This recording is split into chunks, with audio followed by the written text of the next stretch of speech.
Alright guys, so welcome to today's video, and in today's video we will work on this One Piece game right here, and we will work on a completely new move since we have already dealt with the damage dealing issue of our slash wife move right here.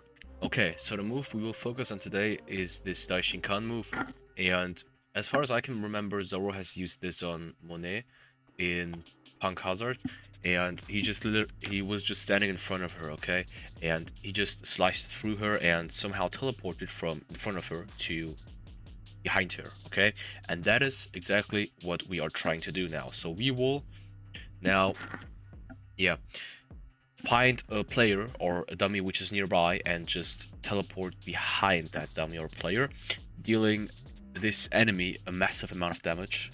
And yeah, that is going to be our move, okay? So now I was thinking about how we could possibly do this enemy finding code, okay? So I have two possible ways to detect an enemy. We could, of course, okay? So let me just show you the concepts I have thought about. So we could have this first concept where you really need to pace the enemy in order to teleport behind of this enemy and deal that amount of damage. Okay, so this would be far more realistic, and this would be very similar to what this Daishinkan move actually is.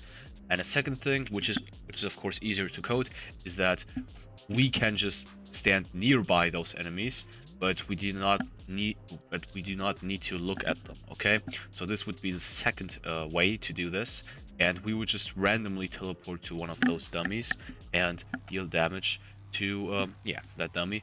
And I don't think that I have to point out the advantages and disadvantages. Of course, the second one just randomly picks out someone who's just nearby. You do not even need to look at him, and this is just overall not very similar to how this was done within the anime. But we'll try to do the first one. If we fail, then yeah, we have to do the second one. But yeah, we'll see. So, oh, yeah, cool. This has changed. I didn't knew about it. So this tab, which yeah, suggests you some words or some code, this has changed. Okay, so, and I didn't knew about that.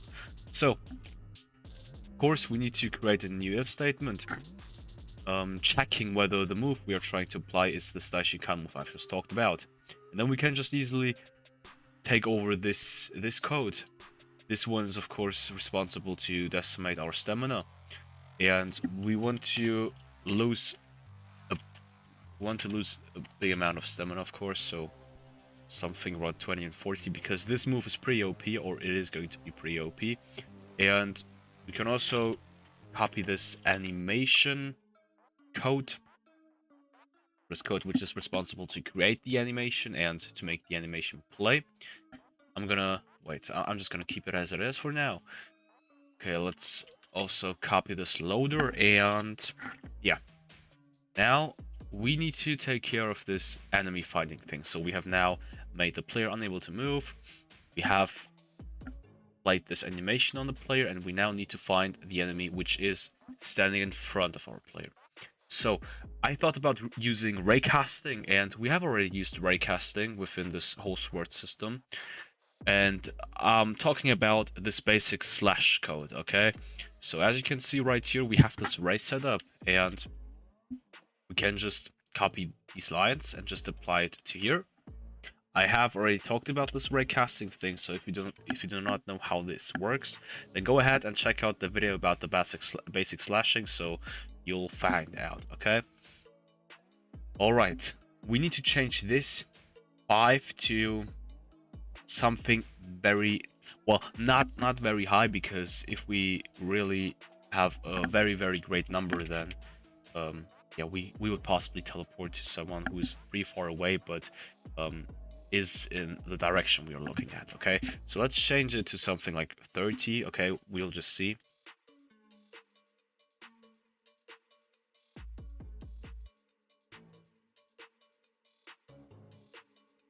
All right, so we'll see how this is going to work out. Of course, I hope that this works. And okay, it does work. It does work. All right. So what are we supposed to do? So we could just easily copy this thing, okay, which is the humanoid. So as I've already told you, I'm explaining this whole thing in the basic slash video. So character, humanoid, root part, C-frame, parent, humanoid, root part.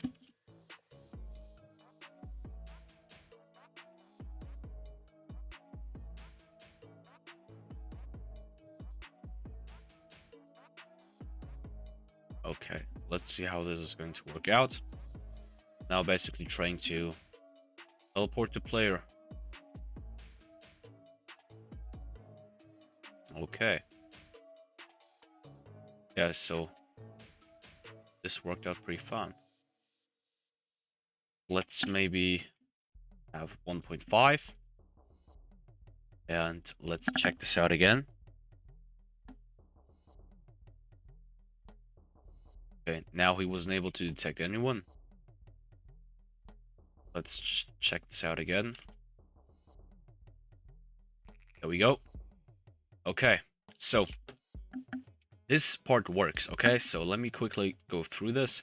So we are referring to our character and then to our humanoid root part and then to our C-frame, basically some kind of animation attribute of our humanoid root part. And you need to know that if we move our root part, every other part or every other body part moves as well, because the root part, okay, is your root, is the root of your character, and basically every body part is somehow attached to it. Therefore, if you move this via C-frame, everything else is going to move with it, okay? Now, we tell the script to set our C-frame, it's our position at the end, to the C-frame, no, to the enemy's humanoid root part C-frame, okay? So to the enemy's root part's position, multiplied with some values, okay? And these values, or this 1.5 to be exact, this results in us staying or turning up behind of our enemy, like this, okay?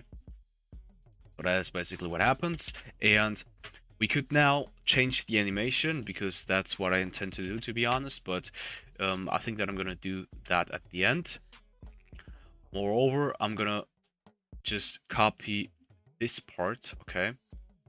And this part right here, I have already explained that in the basic slash video as well, but this is just responsible for a sound, for the hit animation, for the cooldown, and yeah, just some stuff regarding the damage, okay? So to have a strength level influence on your damage, for example, or to increase the defense of your enemy, okay? So just those kind of things which are being handled within the code, but if you want a further description, then you hopefully know what to do.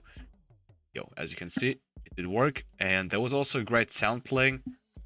You guys weren't able to hear that. Let me just enable the sound for you so you're able to hear it. So listen to this. Okay, the sound, yeah. It is randomized, so this pitch right here is randomized. Therefore, this one sounded very weird. Okay, yeah. We didn't seem to face them directly. Yeah, there we go. So this sound was pretty fun. And as you can see, it worked out. Well, we could now change the animation, but I'm honest with you, I don't see a point in doing so. I think that this animation is fine, to be honest. And we have already dealt with the main things, okay, of this attack. So the teleportation, the damage dealing part, and to make the enemy have a hit animation, and the sound, okay? So I think that the animation should do it, because it is at the end just a slashing animation, okay? And it doesn't really matter if you slash from the side or from up to down, okay? But if you want to change that, then go ahead. You just need to upload or export your animation and copy the animation ID and just replace this one with your animation ID, okay? So that is just something you should pay attention to. And one last thing.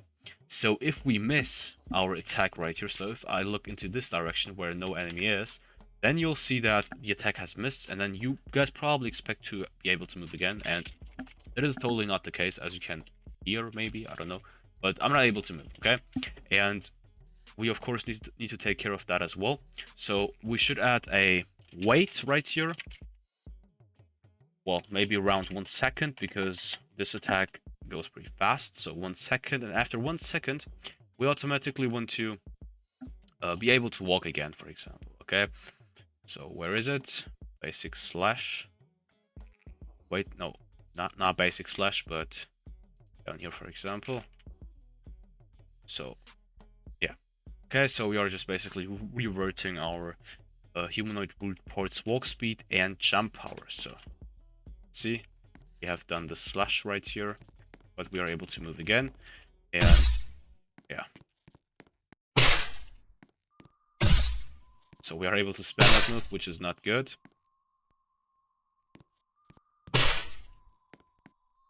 Yeah, we have just killed everyone. Yeah, but so that's it with the Daishinkan move. Let's see what we can do regarding the cooldown. So do we have any cooldown right here?